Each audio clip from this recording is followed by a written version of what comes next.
Francisco, one of America's 12 great cities, covering 42 square miles with over 800,000 people living between the Pacific and the Bay. A metropolis crowded upon hills, networked by cable cars that link the shore level with the heights and turn at busy intersections where the force of machinery is replaced by manpower. The cars slide down 45-degree slopes, leaving the western city behind, entering another world, an Oriental community, small in area and long identified with mystery and superstitions. A quaint, colorful tourist mecca with undercurrents of intrigue and violence. San Francisco's Chinatown. On the night of October 10th last, a short distance from the center of Chinatown, on a narrow side street, a young man approached an interior decorating shop owned by a woman named Lisa Marcel. Hello, Clifford. I expected you sooner. You had no trouble. Darling, I knew you'd get it for me.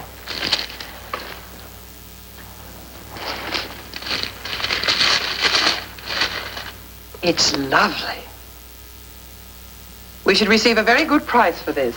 A very good price. By the way, darling, I'm going to Carmel in the morning.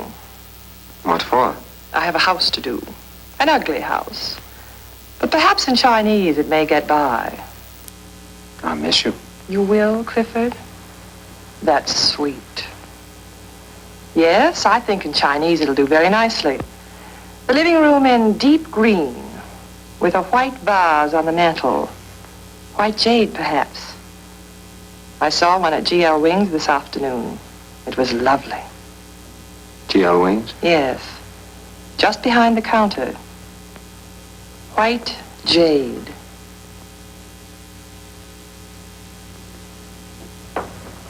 You will take care, darling. Don't I always? Will you be back tonight, Clifford? Yes. I'll be back.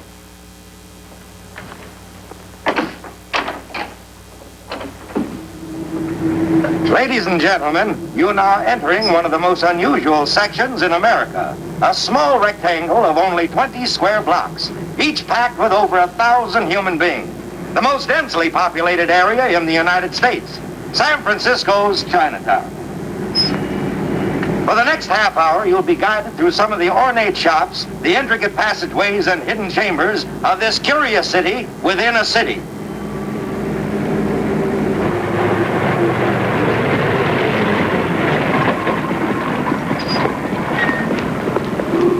Take it easy, folks. Watch your step.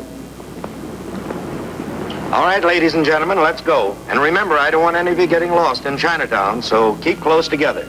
Just stay in one group and there's nothing to worry about.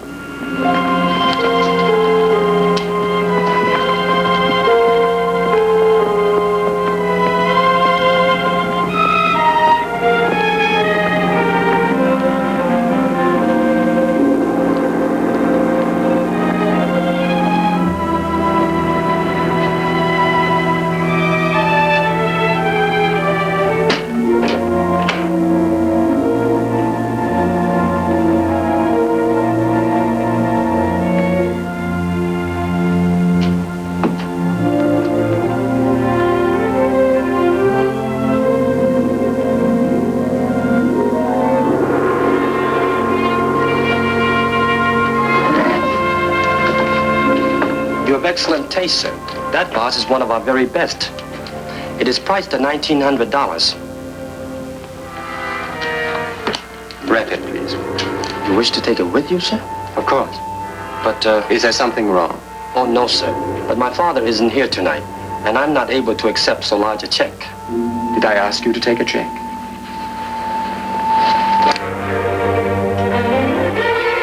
Go ahead and wrap it. You were closing anyway.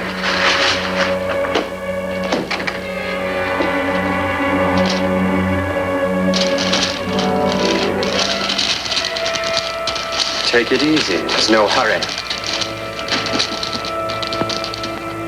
Here, let me help you.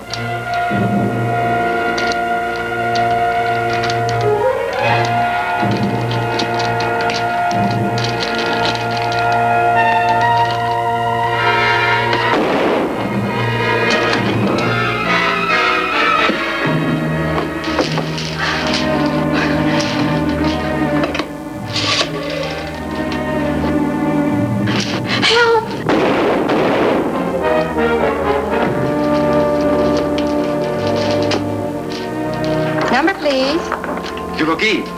Awing Ganpo, Yayan Dagi.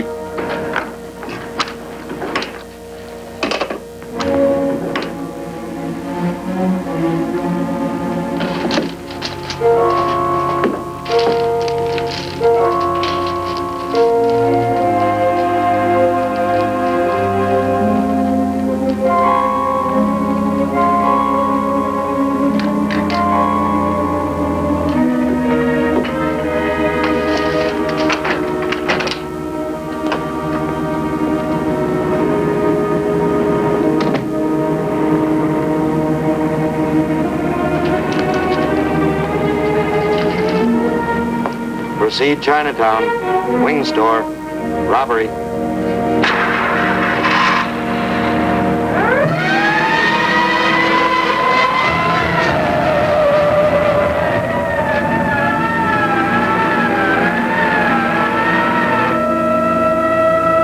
Watch your step, ladies and gentlemen. Watch your step.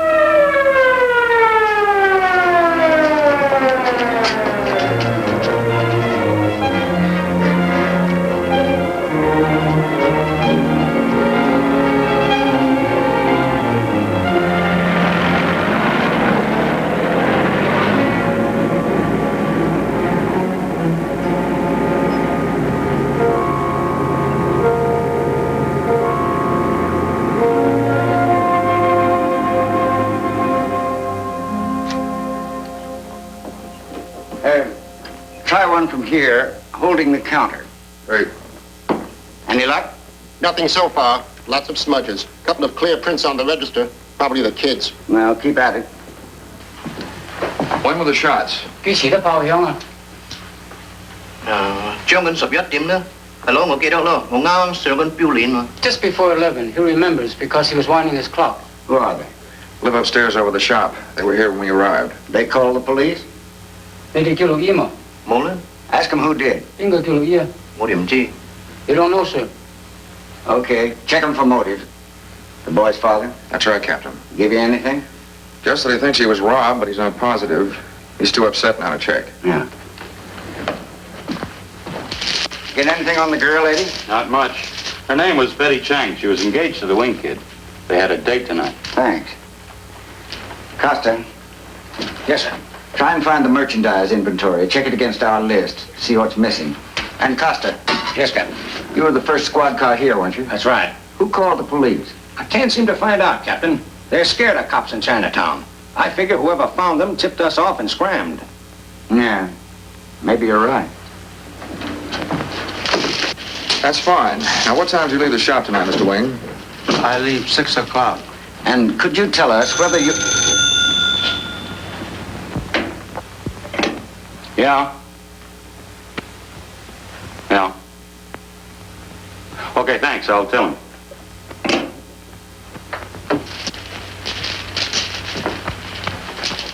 Receiving hospital call.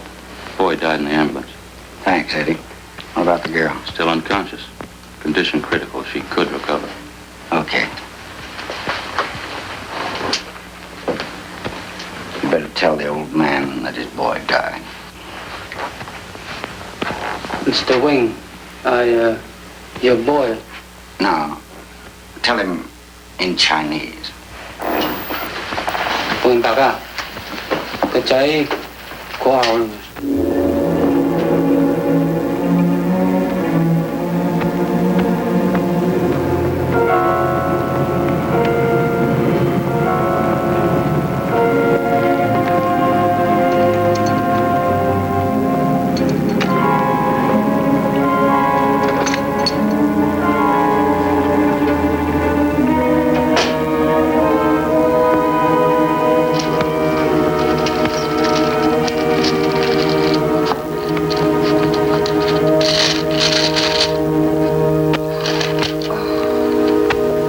That's the one you wanted. Oh, yes, Clifford, it is.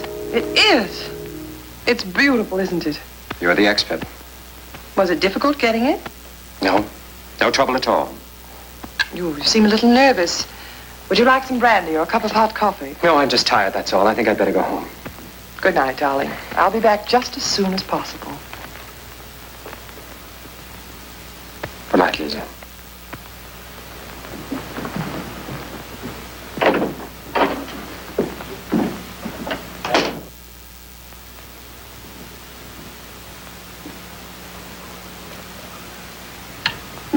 On the lower slopes of Telegraph Hill, a half-mile north of Lisa Marcel's shop, the killer walked up the steps leading to a brownstone apartment building at 1164 Greenwich Avenue.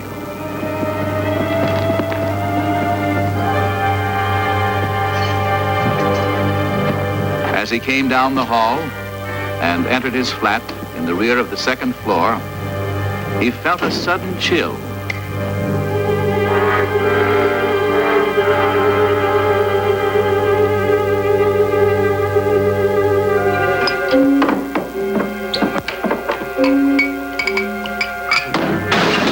For the first time, his self-control was shattered, not by conscience or fear, but by a small parasite which had lived in his bloodstream for nearly 7 years, Plasmodium vivax, a germ of malaria.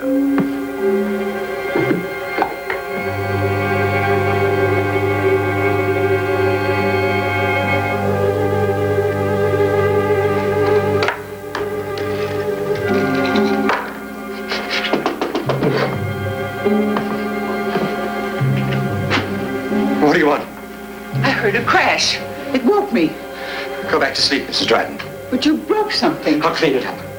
I don't want the carpet stained. The carpet's stained, I'll pay for it. But Clifford... I rented this apartment because I wanted privacy. I thought you understood that.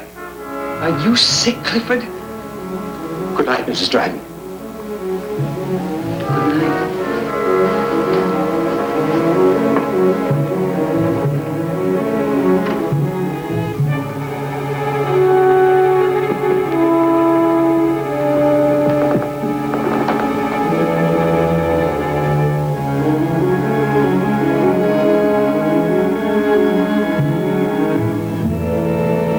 At 5:45 a.m., October 11th, nearly 7 hours after the police had first been notified of the Wing robbery and killing, Captain Howard Brown called a conference in his office. We haven't got much. When the girl comes to, we may get a description. What about fingerprints? Nothing.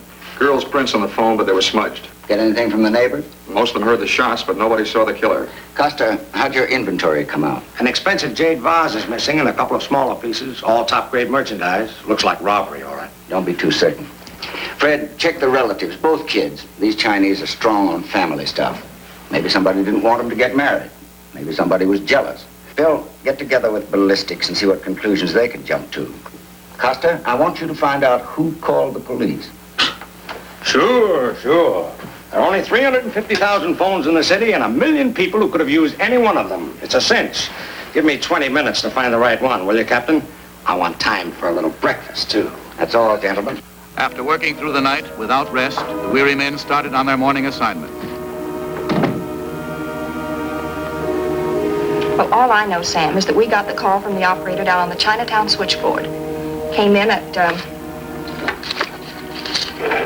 10:52 p.m. Okay, thanks, Ruth. Police department. This building at 743 Washington Street houses the largest Chinese telephone exchange outside the Orient. The girl operators, many of whom have inherited their jobs from their mothers and grandmothers, speak 5 Chinese dialects and know the names and numbers of over 2,000 subscribers, most of whom ask for their party by name alone. The day operators had no information on the call from the Wing store. Perhaps the girl who was on duty at 10:52 p.m. might remember. Her name, Hazel Fong, 618 Waverly Place.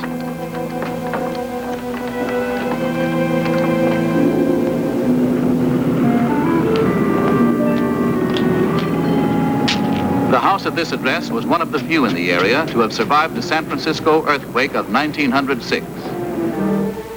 Lieutenant Costa just wanted to ask a few questions. Did Hazel Fong remember receiving a call from the Wing store last night? Hazel remembered the call well. It had come in just before she went off duty at 11. A girl's voice had said something that sounded like help. Then Hazel heard 2 shots. After that, a man said, "A robbery at Wing store. Call the police." Did she recognize the voice? No. The voice was not one she knew. He spoke Chinese in a Cantonese dialect. Do you think you'd recognize that voice if you heard it again? Yes, I think I'd know his voice if I heard it again. Of course, I couldn't be positive. Thank you very much, Miss Fong. You'll hear from us. I'll be glad to do anything I can, anything.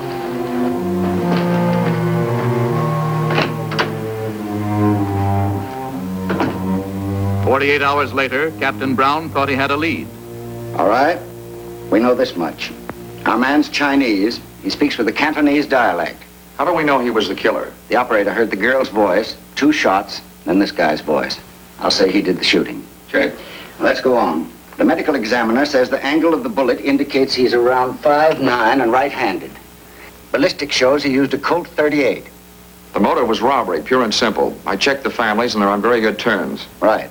Also, he knows Chinese art. Only the finest jade pieces are missing. Anything else? Not that I can think of. I'll add one myself. He's no amateur. He's been able to cover up his tracks thoroughly. We're hunting a professional criminal and a smart one. Okay, boys. Now, all we've got to do is find him.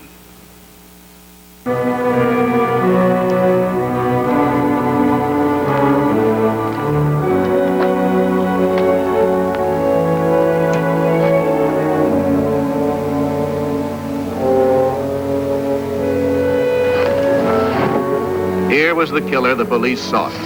Their description was quite accurate. He was 5 feet 9 inches tall, and he was right-handed.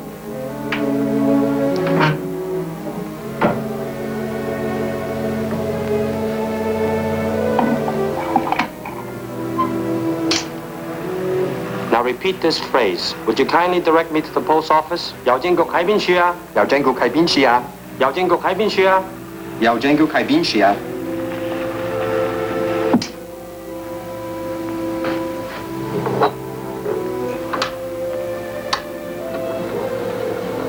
Would you kindly direct me to the post office?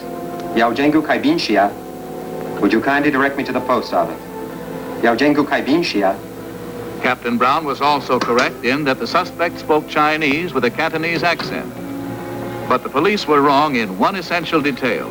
The killer himself was not Chinese.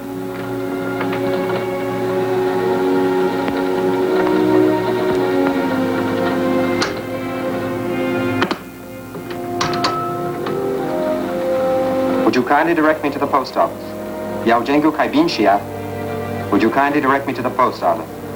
Yao Jengu Kaibin Shia. This was something new in disguises. Concealment, not by change of physical appearance, nor of dress, but by learning a foreign language. Now for the expression, I want some information, please. 想問句話你，想問句話你。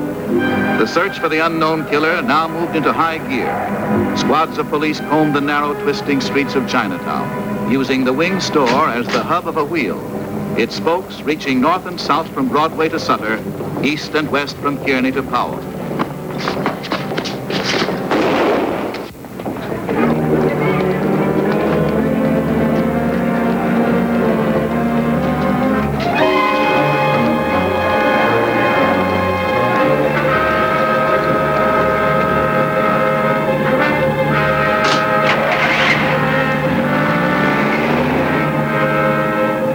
Criminals were apprehended and questioned.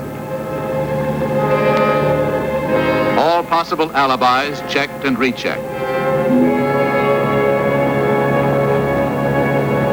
Every conceivable tip and lead explored, and dozens of persons were stopped, searched, and taken into custody. You ain't got no right to. Suspects were placed in front of a microphone. Hazel Fong, the telephone operator, listened as they repeated, A robbery at Wing store. Call the police. Once more.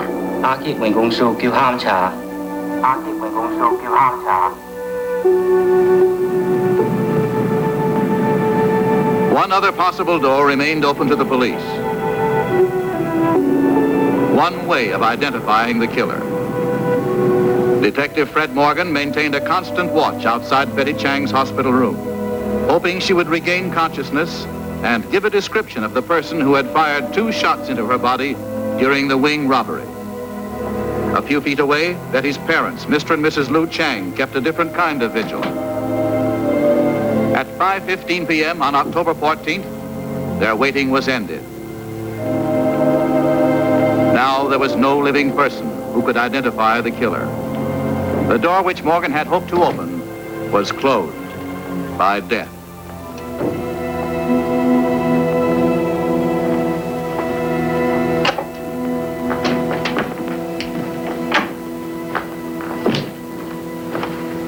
Do you mind if I sit down? Not at all. Yes, sir. Send Morgan and Eddie in.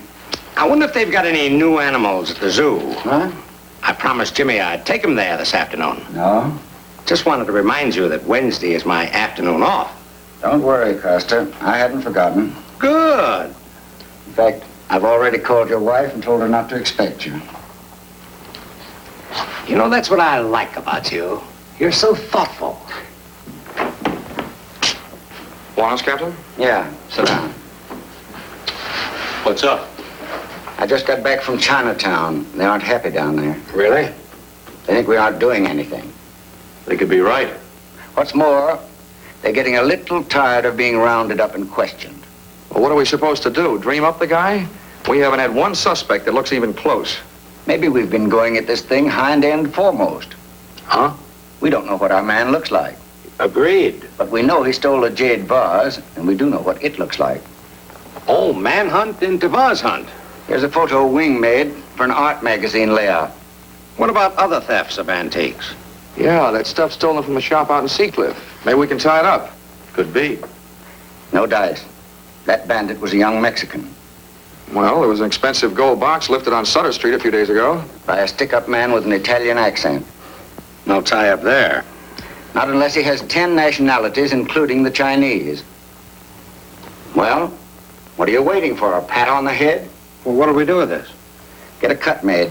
Run it in every paper in the Bay Area. Ask for any and all information concerning the whereabouts of this vase. If that doesn't work, we'll get out special bulletins. But it'll do for now. Give it a try. Yeah. You know, sometimes I wonder how you guys get your pants on in the morning without somebody to help you.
Hello? Is this Miss Marcel? Yes, this is she. Just a moment, please. Carmel is calling. Oh, yes, operator. Hello. Miss Marcel? This is Mrs. Langdon, Miss Marcel. I've just had a terrible shock. Yes, the newspaper. You've already seen it? I'm certain it's the same vase. Well, of course, there is a similarity, but I bought it at auction. In view of the circumstances, Miss Marcel, I thought I ought to call you before I call the police. Well, I'd be very happy to call the police for you, Mrs. Langdon. Well, if you insist. Yes. Yes, I guess that would be the smart thing for you to do. Thank you for calling. Goodbye.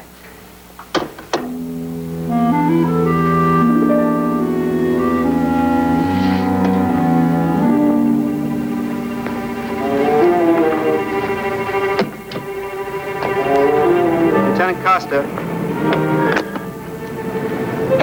Costa speaking. 118 Drake Lane. Pick up Lisa Marcel. Gotcha. 118 Drake Lane. Lisa Marcel. We're on our way.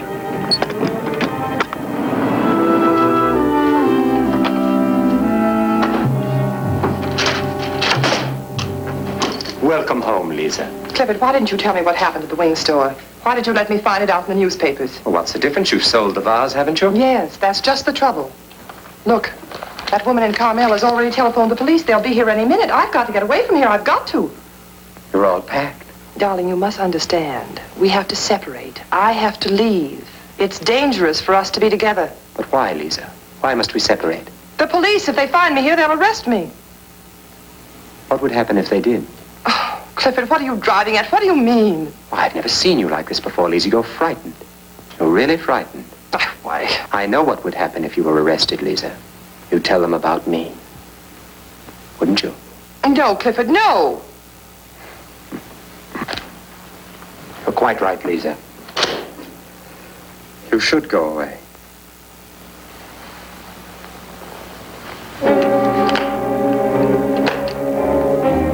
Clifford, what are you... Clifford, put that gun down. Darling, you don't know what you're doing.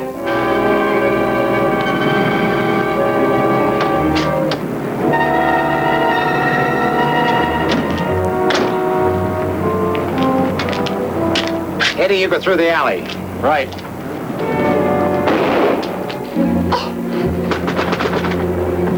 Miss Marcel! Miss Marcel! Miss Marcel!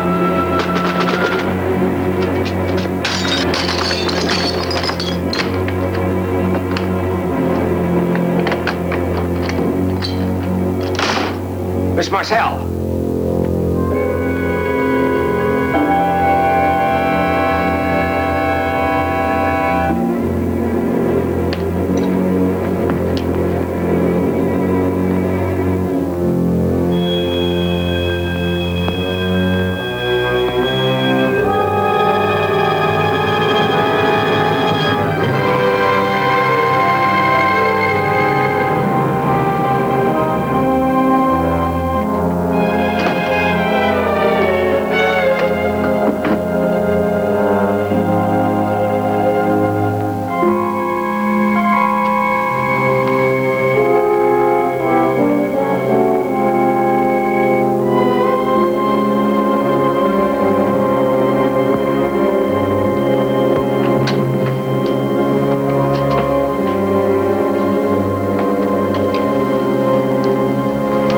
See anybody?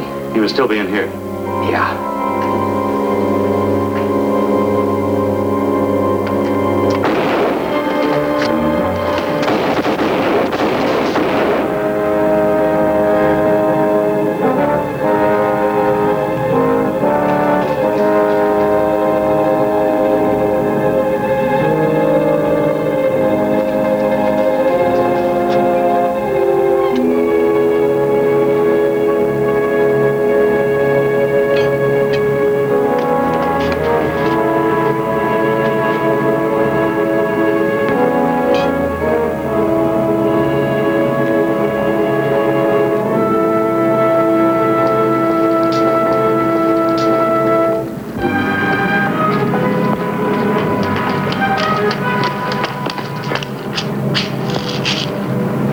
Lost him. Yeah. Did you get a squint at him? A quick one. Funny, he didn't look Chinese to me. Me either.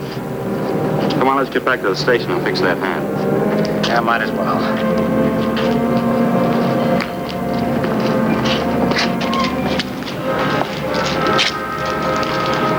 Thank you, Father. Schmidt, a 62-year-old rubbish collector, made an interesting discovery in the alley between Drake Place and Waverly.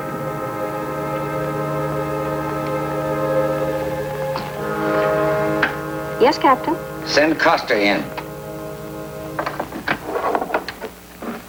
Lieutenant Costa, you're wanted in Captain Brown's office.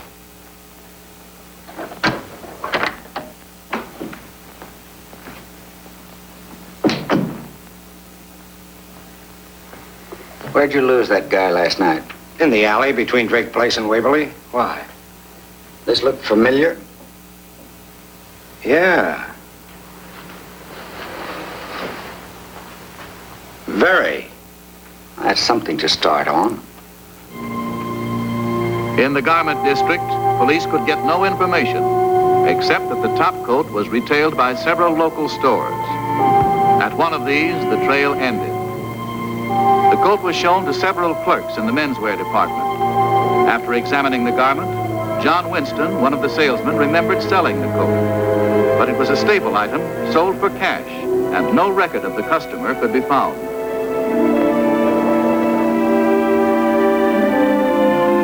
Meanwhile, in the police laboratories, ballistics experts carefully analyzed the gun which had been found in the overcoat pocket, dusted the grip and trigger housing for the faintest trace of fingerprints.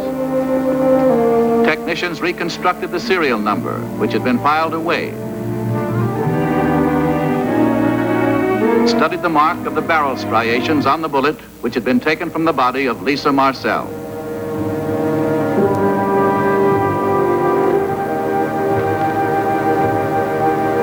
Upon comparison, the results proved conclusively that the weapon which had killed her had also been used for the murder of Joe Wing and Betty Chang.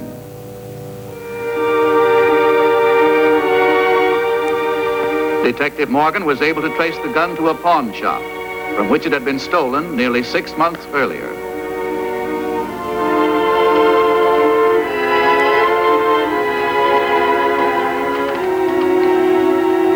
All right, so the gun was stolen. And the coats led us up a blind alley. What are we supposed to do now? Who's got a match? Well, what's our next move? Maybe we should put an ad in the Gazette. You know, found, one top coat, slightly worn. Killer who left same in Chinatown incinerator can claim same. San Francisco police. Very funny. I suppose you guys think the coat chapter is ended. Well, most coats go to the cleaner once in a while, I think.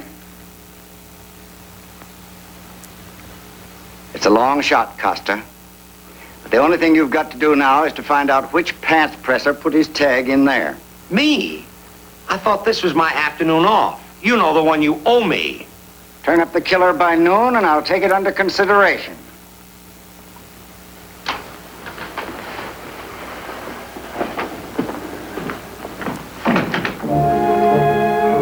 Lieutenant Costa began by checking manufacturers of cleaning tabs similar to the one found in the overcoat lining. At the Northern California Tag Company, 2011 Bayshore Highway in the industrial section of South San Francisco, the assistant sales manager recognized the tab as one of their own make. At Costa's request, he referred to the company files and secured a list of the 43 cleaning establishments in the Bay Area who had purchased this kind of tab during the preceding 18 months.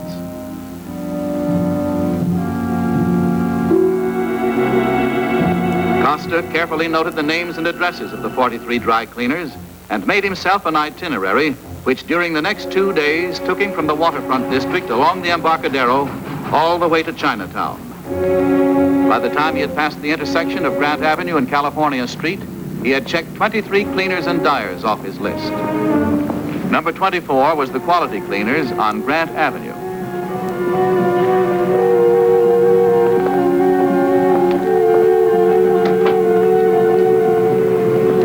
They, however, used marking ink of a different color from that on the tab which Costa showed them.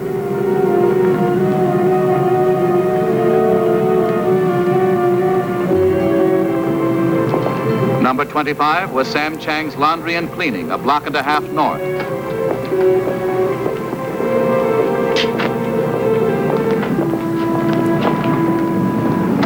Sam Chang marked his tags with a Chinese symbol.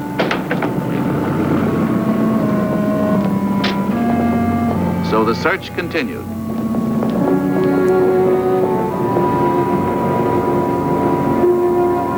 Late in the afternoon, Costa reached number 34, a small dry cleaning shop owned by a Scotsman named James McIntosh.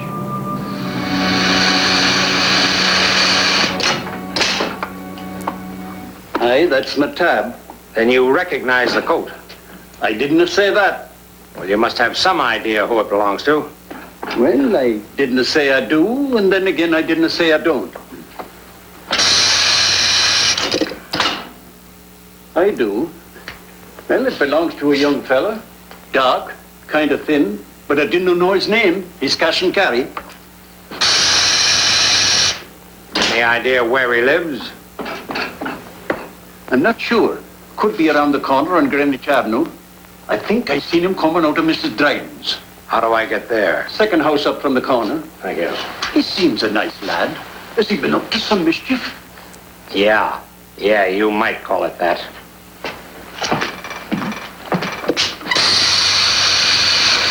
If you care to leave the coat, I'll be glad to give it to Clifford when he comes in. I'd rather wait for him if you don't mind, Mrs. Radden.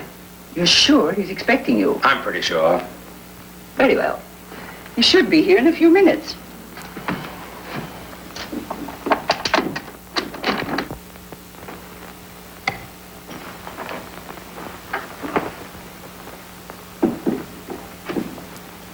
Won't you sit down? No, thank you. Quite a place. Oh, yes. Clifford did the decorating himself. He has excellent taste for a young man. Seems to be a record collector. I suppose so. Oh, Clifford wouldn't like you to handle those. He's very fussy about his things. I'll bet he is.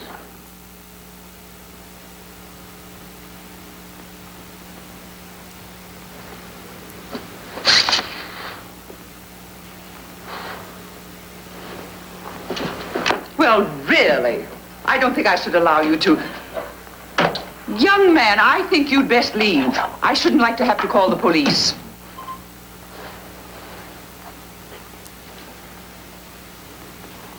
Well, what's this? I'm sure I don't know. Would you kindly direct me to the post office? Yaojengu Kaibinshia. Why, that's Clifford's voice. Would you kindly direct me to the post office? Yaojengu Kaibinshia. So Clifford likes to study languages. May I use your telephone? Why, yes, the one in the hall. Thank you.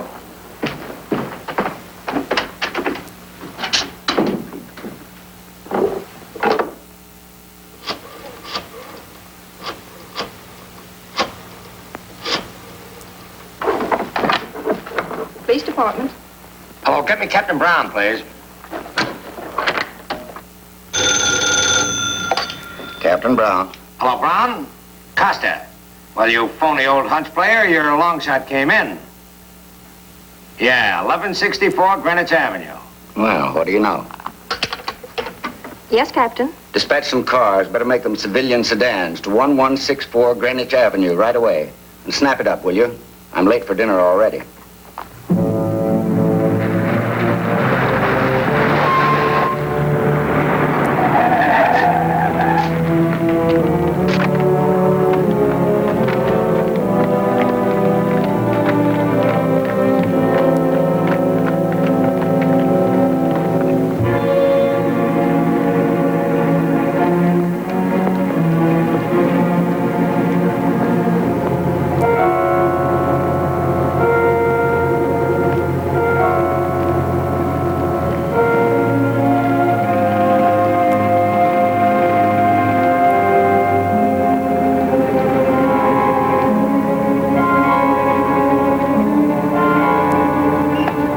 Car 97, a holdup in progress at 1223 Market.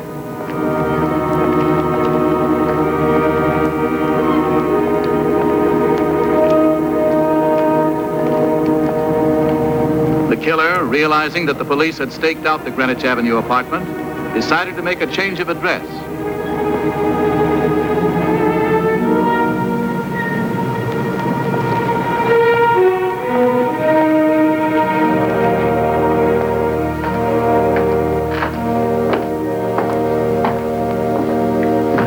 I'd like a room. Yes, sir. Have very fine room. Come, I show you.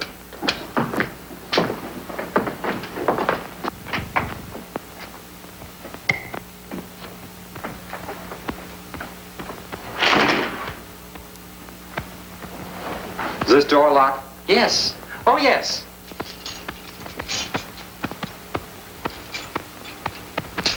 I'll keep this. Good night. I want to sleep. Okay, boss. Okay. I like this place. Here. Here's a week in advance. Thank you. You like this place very much.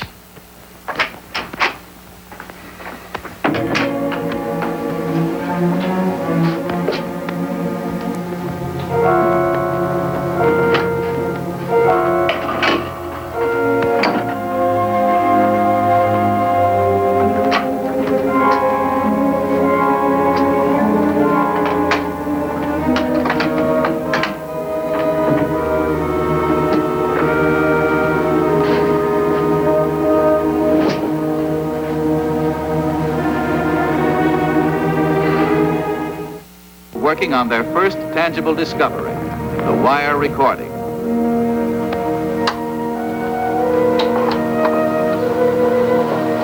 All right, Miss Fong, see if you recognize this voice.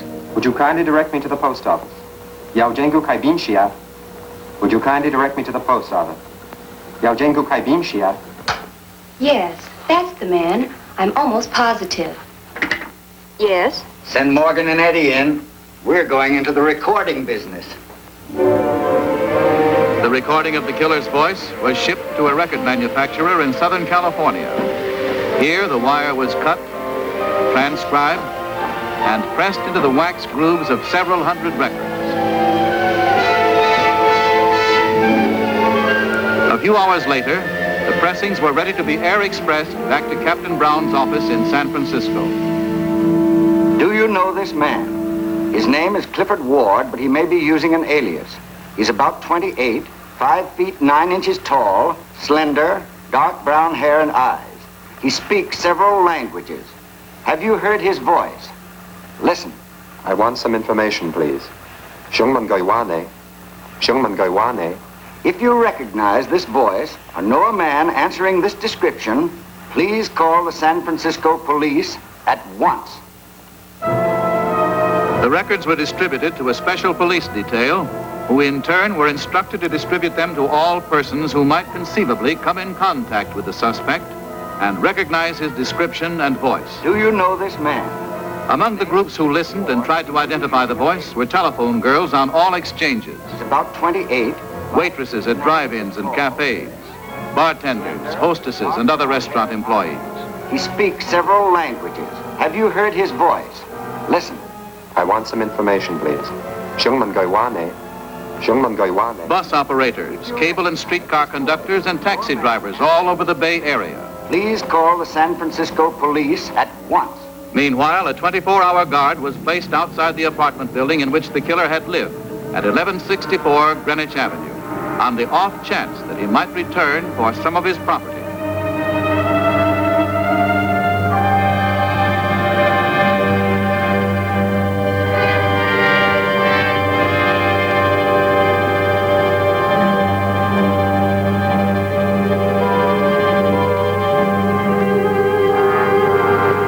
Hey, where do you think you're going?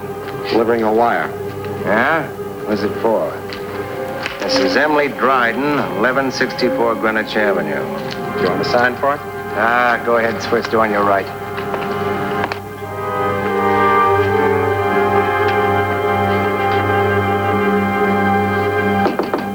Who is it? Telegram. A moment, please. Yes?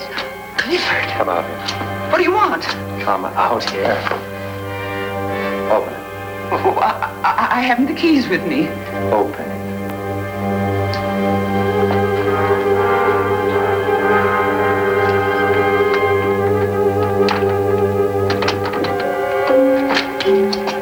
Go ahead.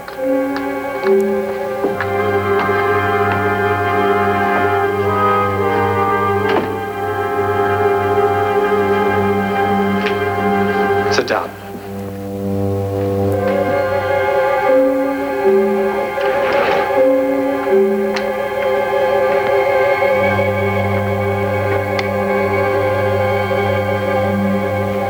Come back here, Clifford. This is my home. You always said to think of it as my home. Sit down. That's better. Now tell me, how do the police know I live here? I'm not sure. Something about your coat. Did you call them? No. How much do they know about me? What do you mean? You gave them a description. No, not exactly. And after I leave, you won't tell them I was here. Oh, no, of course not, Clifford.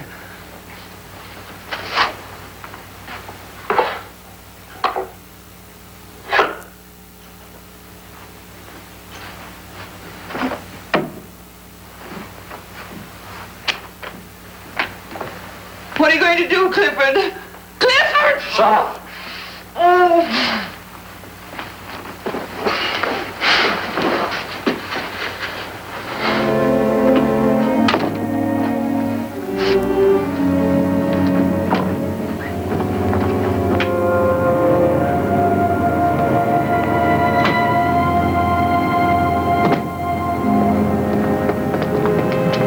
find her all right? Yeah, business is good. She gave me a return wire. Bad news, you figure? Maybe. You never know.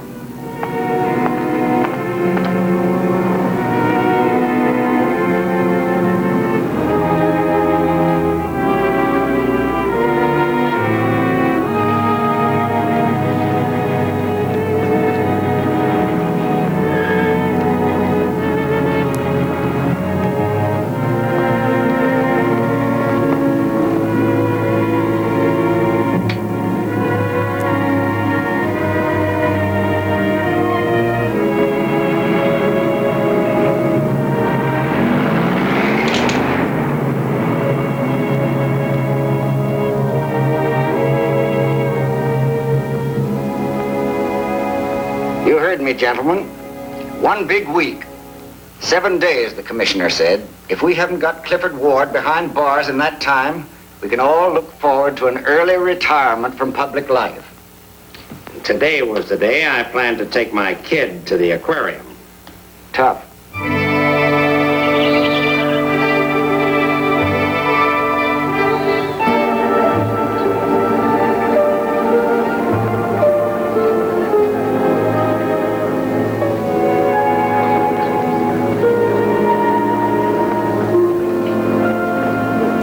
Familiar faces? They say we were all fish at one time or another. The same way we were monkeys. Haven't made much progress, have we? No. We haven't.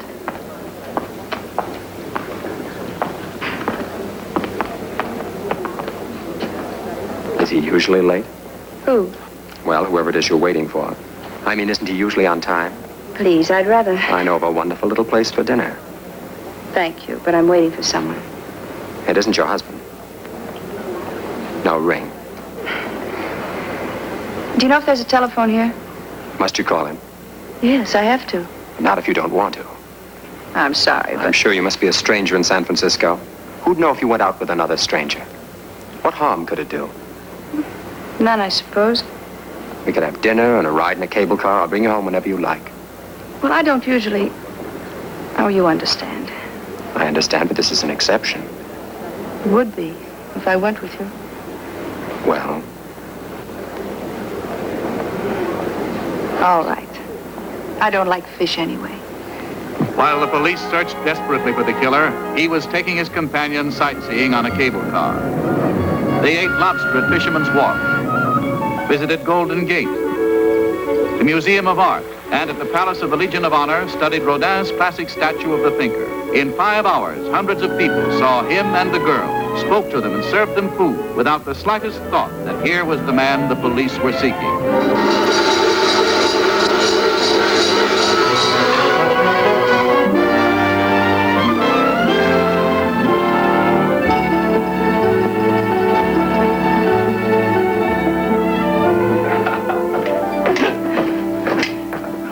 Tell me you live in this place. Temporarily. I think I better go home.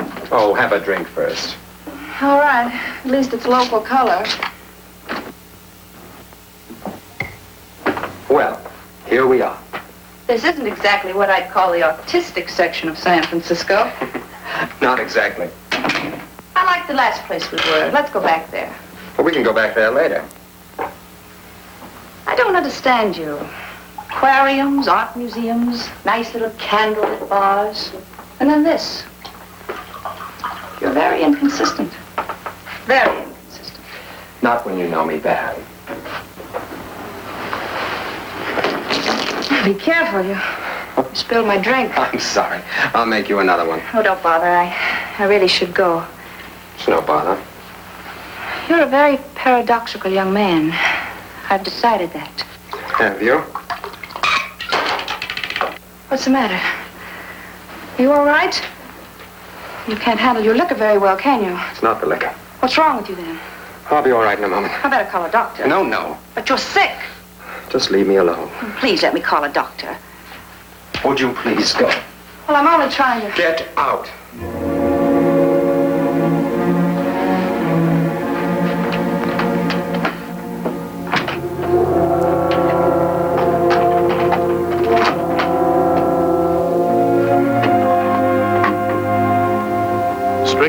by a severe attack of malaria, the killer began a frantic search for the missing bottle of Paladrin capsule.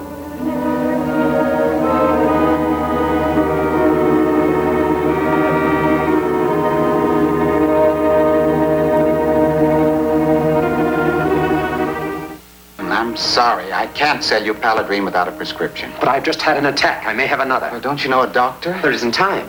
If I can let you have a little quinine. Yes, but that's no help. No Paladrin without a prescription.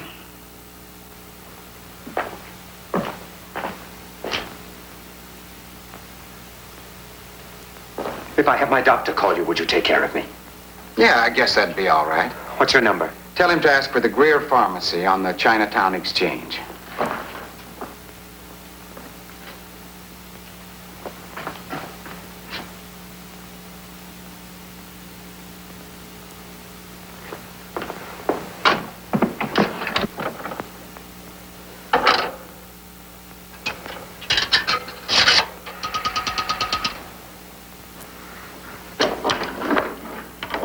Number, please. Give me the Greer Pharmacy, please. What number, sir? I don't know the number. The Greer Pharmacy. Yes, sir. Hurry, please. Call Captain Brown, Police Department. What's the matter, Hazel?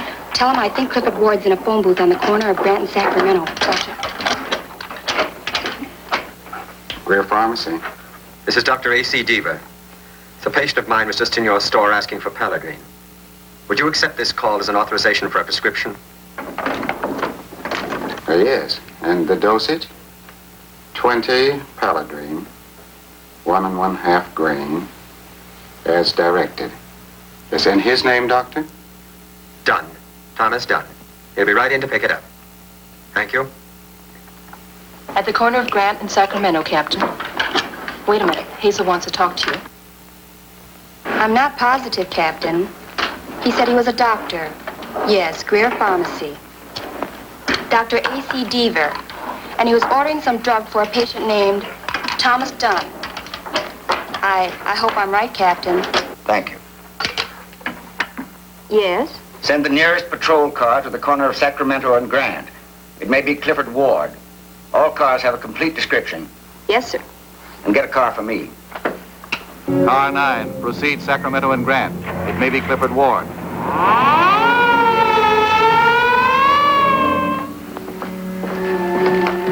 It's all ready for you. Mr. Dunn, are you all right? I think you better take some of this right away. I'll get you some water.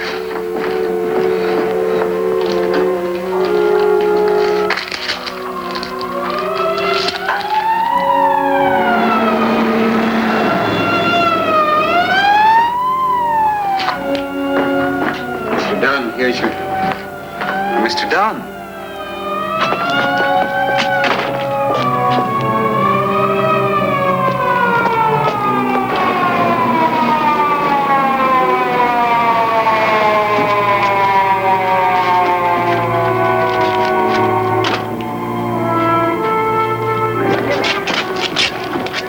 Back door. Come on. The police were already too late. Clifford Ward had slipped away in the gathering crowd. But this had been very close. The druggist still had a complete mental picture of the customer who had so urgently needed Paladrin and had so quickly departed. Yes, he was dark. Dark hair, dark eyes, about 5'9". A nice-looking boy, exactly Mrs. Dryden's description of her missing tenant. Hazel Fong had been right.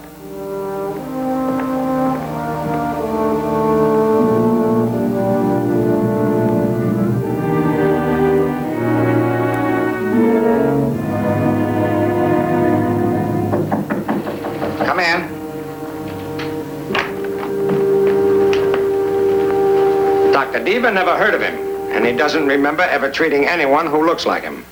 Our boy must have pulled the name right out of the phone book. He needed that stuff. They only use it in severe cases. So he's had an attack of malaria. What good'll that do us? He'll get well. Guys like him always do. But not for a couple of days. He'll stay put that long, but maybe that'll be long enough. For what? For us. I've been checking with the medics. The way he was feeling, he couldn't have walked more than 2 blocks to the drugstore and back to wherever he started from. Well, that narrows it down. Right down to this.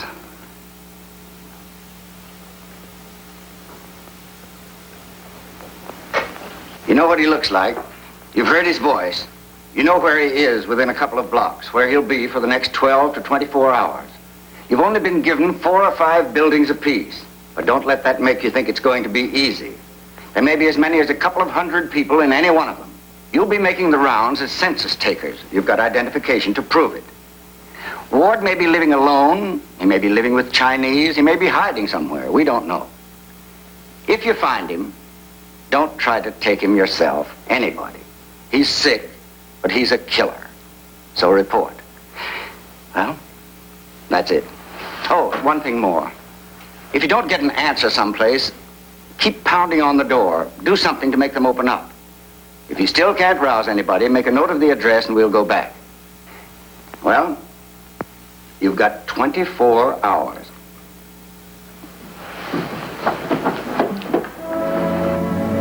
Captain Brown's census takers covered each block, building by building. Each building, door by door. In one of these places, a killer was hiding. The special detail moved carefully through the streets of Chinatown, listening to every voice, asking questions over and over until it was early evening, and policewoman Martha Anderson approached the right door. Thank you.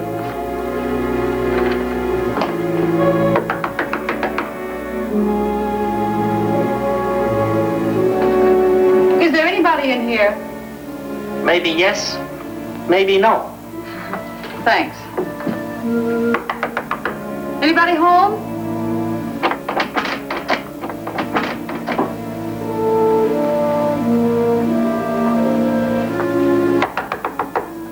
It's the United States Census taker. Good afternoon. What do you want? A few questions for the census. Make it short. I'll do my best. Your name? Carl Wilcox. You live alone? Age? 28. Single? Occupation? Unemployed.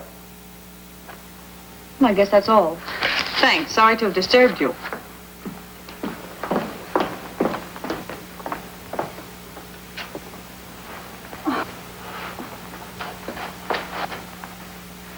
There's another room. I almost missed it. I don't want San Francisco to lose population on account of me. Who's there? I'm the census taker. I'd like to ask a few questions. How many people live here?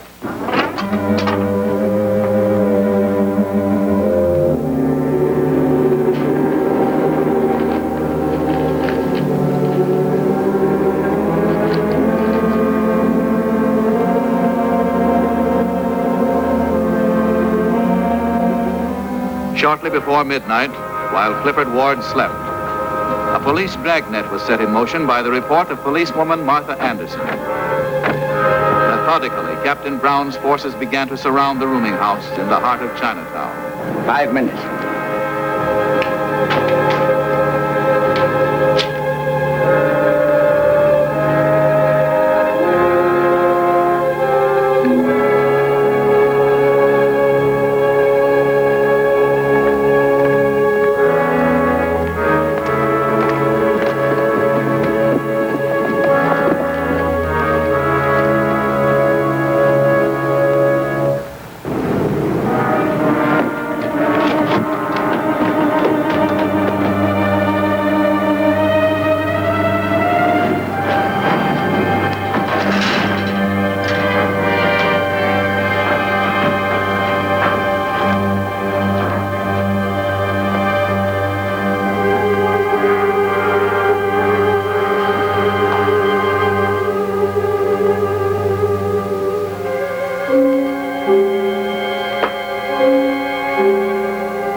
be up here. Right.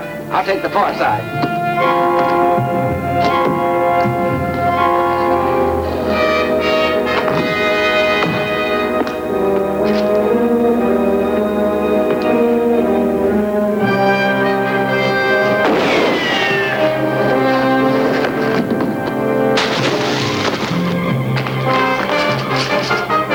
Let's get on.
You cover the roof. Come here.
Let's go.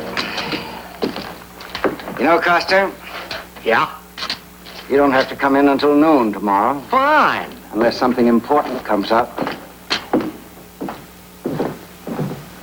A few minutes past midnight on November 3rd, 20 days after the killer had entered a Chinatown shop, the San Francisco police ended the case of Clifford Ward.